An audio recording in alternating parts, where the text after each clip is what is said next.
Wheels up.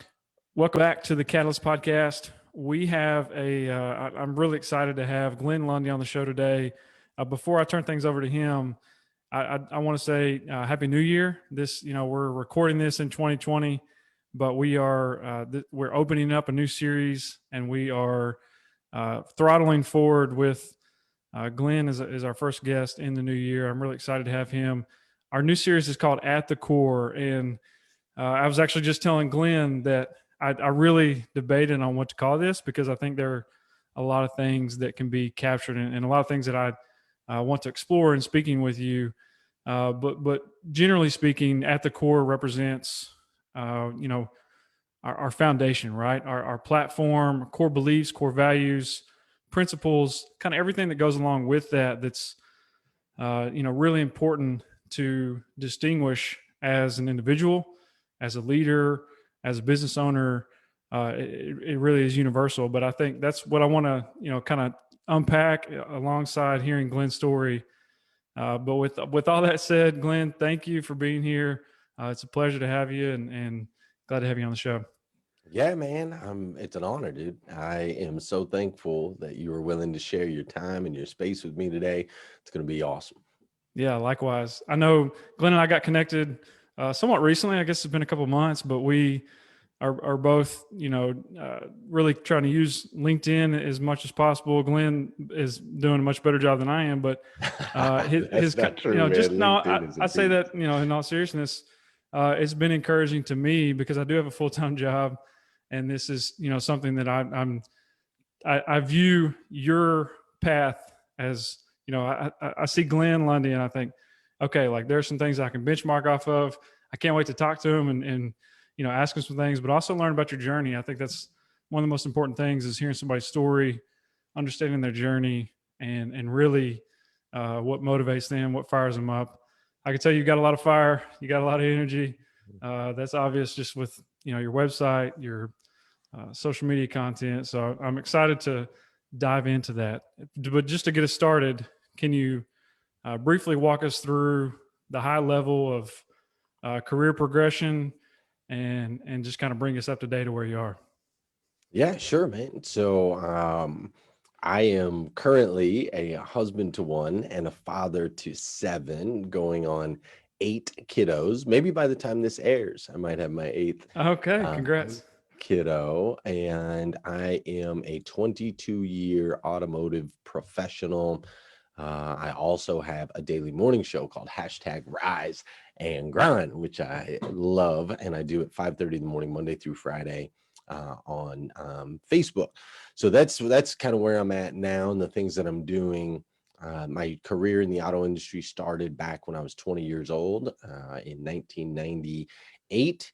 I had just spent some time in sales in like the telemarketing world. And I'll age myself. I was selling America Online to people that had canceled their accounts. We were calling them back and giving them 6 months free to reactivate their accounts. And so that's kind of was my, I always sold stuff like all through school. I sold candy, and I even had the season where I sold things that were illegal, and I so understand. but yeah, so sales has always been in my blood. But that was like my first real sales job, was at the America Online place, and then that led me to the automotive world when I was 20. And in the automotive world, I just was good, man. I had a mouthpiece. I was really good at selling cars. I quickly went from car sales to finance person. I was actually the youngest finance person in the state at the time, Nice. and then from there to a sales manager and a general sales manager. And meanwhile, that entire season for me, where my career path was, kind of elevating, I was getting promotion after promotion. My life outside of work was doing the exact opposite. Mm. It was just, spiraling down. tremendously Mm. fast. I had my first daughter at that point in my life with a young lady, and her and I split up when my daughter was 2 because all I did was work, man. I went to work, and if I did have any free time outside of work, I definitely didn't want to spend it at, sitting at the house. And so I was out, and I Mm. just didn't make my daughter a priority or her mother. And so we split up when she was 2. Fast forward 4 more years, I ended up losing custody of her because ultimately I never made her a priority. And so her mom, her mom had moved on, and so on and so forth. And so I lost custody of my daughter when she was 6. Mm. And when that happened, I blamed the car business, as Mhm. well as my associates, my friends, my family members. I really blamed everybody for every bad thing that happened in my life back then. I had a very crazy victim mentality. And so when I lost custody of her, I left. I ran away from Flagstaff, Arizona, where I had spent 23 years of my life. And I ran away from there and just kind of hit the road, let's see where we land type deal. Well, where I landed homeless on the beaches of San Diego, California. I had burned every bridge along the way. Hunter, I used to live what I call a 2D lifestyle, man. So I was mind and body, right? If it looked good and it felt good, the answer was yes, period. There Yeah. was absolutely no conscious behind it. I didn't have any idea of long-term consequences. I was very Darwinistic in my mindset. It was me against you, dog eat dog, survival of the fittest, just that whole mindset. And so that landed me homeless on the beaches of San Diego for a season. And homelessness ended up leading to hopelessness. Mhm. Hopelessness led to a deep depression.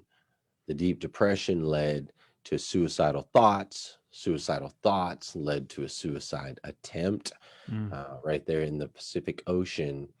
And after failing at taking my own life, it was only then that I was finally able to realize, like, wait a minute, Glenn, all of these, you've lived in different states, you've been around different people, you've had different jobs, but yet the result is always the same. So what is the constant in this situation? Well, me, right? Like, I Yeah. was the only thing that was constant. And so with that revelation, I shifted from a victim mentality to where it was everybody else's fault, to taking responsibility that, hey, this is my fault. I'm on this beach right now. But if I am the catalyst of all things negative in my life, then I could assume that I could probably be the catalyst of all things positive in my life, right? Yeah. And so that revelation for me led me to, I wanted to get a better understanding of who I was as a human. And as I dove into a better understanding of self, I started to open up the doors to an understanding of the spiritual side of us, of humans. So Mhm. that's where I say my life started to shift to a 3D: mind, Mhm. body, and spirit. And so through a journey of self-development and falling down and lots of mistakes and understanding God and all of that, it took a while, but through that journey, I started looking at life a little bit differently, and that led me on a path to Kentucky, Lexington, Kentucky, which is where I live now, Mm. which ultimately led me to my wife, who I met, and then we had a kid. And so here I was again, like, okay, wait a minute. I'm having another kid, and I Yeah. was still messing around, Hunter. I was still, hanging out in the bars, doing all the things. And Another I was priority like, check. all right, yeah, And I was like, all right, the only thing I'm really good at is car business. But the car business last time, changed me for the bad. Mhm. And so the only way I was going to go back into the car business is I wasn't going to allow the car business to change me. Instead, I was determined to change the car business. And so I started at a dealership in January of 2011 in a tiny little town, population 9,600 people. Mm, And with that attitude and mindset of how do we serve people, how do we extract greatness from people, learning a lot of things through self-development and studying other successful people and applying those strategies and whatnot. And we were able to grow that dealership 800% in a period of just under 6 years, making it the second largest used car franchise dealership in the country. And through that process, I went from sales to sales manager to GSM and ultimately GM, mhm, and made a name for myself in the auto industry. So I left there 2 years ago. I now do my own thing where I work with leaders in the auto industry all across the United States, mhm. helping teach them as well to look at things more in a 3D perspective. How do we take our employees and help them develop mind, body, and spirit versus just looking at black and white things like profitability and customer retention and things like that. Yeah, the high level metrics. Yeah. Yeah. So just real quick, I'm not sure if it was intentional, but thank you for using the word catalyst in what you how you were setting up like that life pivot and really kind of what you were talking about there is describes exactly like my heart for the At the Core series, right? Because here you are in your story and you said, okay, what's the comp? Like I've gone through different states, I've gone through different jobs, I've gone through different living situations. What's the constant? What's at the core? Okay, that's me. That's my mindset. That's my health.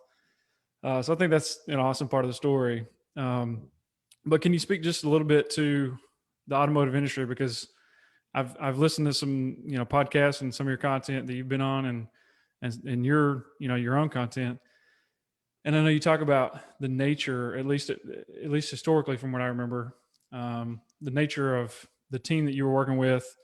The I think the way you put it was kind of that what the stereotype is for who's working in the automotive industry, and I think you were basically saying that you flipping that paradigm really kind of met that team in the right place. And can you just kind of speak to that a little bit in terms of where where your approach and really not focusing on the metrics but focusing on the people plays in specifically to the automotive industry? Yeah, totally, man. So the auto industry, a lot of people, um, a lot of people might not know it from the outside, but I liken it to, it's definitely not a slave labor industry, but it's darn close. I mean, it is one of those businesses that you give it everything you got, and it just begs for more. It's like, give me Mm, more, give me more, give me more. So it's not very conducive to any type of relationship outside of the industry.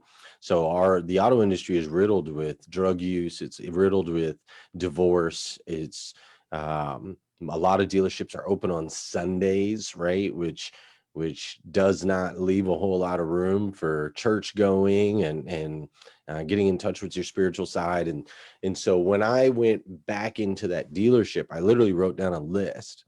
I wrote down a list of everything that I hated about the car business as a consumer, and I mm, wrote down a list of everything that I hated about the car business as an employee. And I mm. just made a commitment that we were going to do everything 180 degrees opposite of what's on this list. Yeah. And by doing that, we literally had to shift the mindset of all of the leaders in the building. So most businesses, you think, okay, I need money, right? Like, okay, I'm going to go make some money. How do I make some money? Okay, well, I create a product that I can possibly sell or potentially sell that will make me some money. So then the mindset from there goes to, well, I need customers. So if I can get more customers that like this product, then I can make more money, right? So it's a money mindset first, a customer mindset second, and then once we start selling more product and scaling, then we go, okay, I need some people. Like I need more employees. If I can get more employees, then they can reach more customers and I can make more money. Mm-hmm. And that's your typical flow for most businesses. How can we generate more profits? How can we acquire more customers? And how do we get more people to be able to service those customers so we can make more money? So we had to flip that on its head. And literally, instead of thinking profit first, we think people first. So when you flip it around, the perspective is now, how do I create an environment for great people? And when I create an environment for, I shouldn't even say great people, how do I create an environment that people can become great in, Mm-hmm. right? That people can thrive in. And when you focus on creating that environment, then you extract greatness out of people and they share that. So they go out and help you get more customers because they're Mm-hmm. excited about where they work. They want to share where they work. They use the social media platforms. They service each customer with a smile on their face. That customer then goes and refers more people to your business, right? So the happier, more well-rounded my employees are, or my family, my business family, the Mm-hmm. more well-rounded they are, the more customers I can attract. And then of course, the more customers that I attract and the more loyal customers and brand, that are bought into the brand, I will generate more profits. Like you Mm-hmm. can't not. And so, yeah, we literally created an environment that people could thrive in. And when I say we put our business family in front of anything else, like there's an old saying that the customer's always right. Mm-hmm. I'm out on that, dude. Like my employee, you are not going to come in and berate and bash and trash and treat any of my employees like crap. Like that's my family and I Yeah. don't care. I don't need your business. I don't need your money. I don't need your dollars. What I need is people that work for me in a safe environment Yeah. that know that they are loved, they are cared for, and that they're going to be able to perform at their highest levels if they run with me. So that was really a paradigm shift, especially in the auto industry. Nobody really was looking at things that way. But luckily, we were able to make an impact industry wide, and we're starting to see a lot more of that in the dealerships. They're really starting to focus on culture and developing people in front of their profits. Yeah, that's awesome. I want to hit pause right there because I definitely want to come back to that. But I want to know more about Town of 9600. It's I'm assuming, and if you can just speak to this a little bit, that the success, the traction with this flip was more successful or probably gained traction quicker, being able to start relatively small as opposed to being in some giant consortium of dealerships and trying to push it out, to multiple sites all at one time. Like, you see where I'm going with that? Like, what Hmm. was the experience like with when you started that? What kind of expectations did you have for maybe the timing or just that roadmap from when you were standing there at step zero? Yeah, at step zero. So the dealership was an average dealership. They were selling 120 cars a month, which is fairly average across the board. They were a remote place, obviously super, super small. And so because it was a remote place, we had an obligation to where if we wanted to grow, we had to get out of this mindset that location matters and start to really um, attack the game as though every consumer in the United States is a potential customer of ours. Mm. Every talented individual in the United States is a potential family member of ours.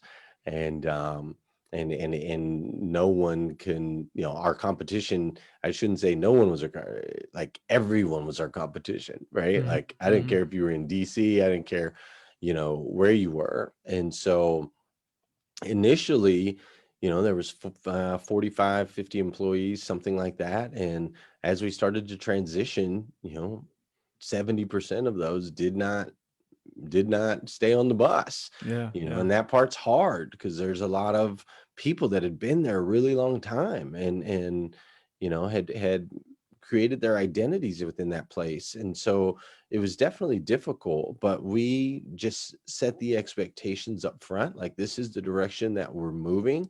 Here's how you benefit, by riding on this train with us, like this is what's in it for you. Mm-hmm. And whether or not you choose to get on board, like we're going to give you all the tools that you need to succeed. We're going to create an environment that you can thrive in. But some people just don't change, right? They just Yeah, won't they want to change. adapt. And so I always am a firm believer that to be kind is to be clear. That is the most kind thing that you can possibly do for someone, is to be clear. Like we all want people to shoot us straight and Mm-hmm. give us, tell us our weaknesses, our areas of development and things like that. But yet we don't tend to do that for other people. We tend to want to be kind and we're worried about their feelings and things like that. And so I just am a firm believer the kindest way that you can treat another human being is to be very clear. So we were just clear, like this is where we're going and this Mm-hmm. is the opportunity, and the people that if you can't get on board, like you can't work here. We want you to work here. We Yeah. love you as a human, Yeah. but you can't stay unless you're ready to get on this performance train. So that was the most difficult part, was having to hurt the feelings of a few people that weren't interested in evolving into being the best versions of ourselves that we could be. Mm-hmm. Yeah. No, I think that's, big change, radical change. There's a lot to be said about how you approach that, and definitely sounds like you did it with a lot of empathy, and I think that's rare. So I think that's awesome. But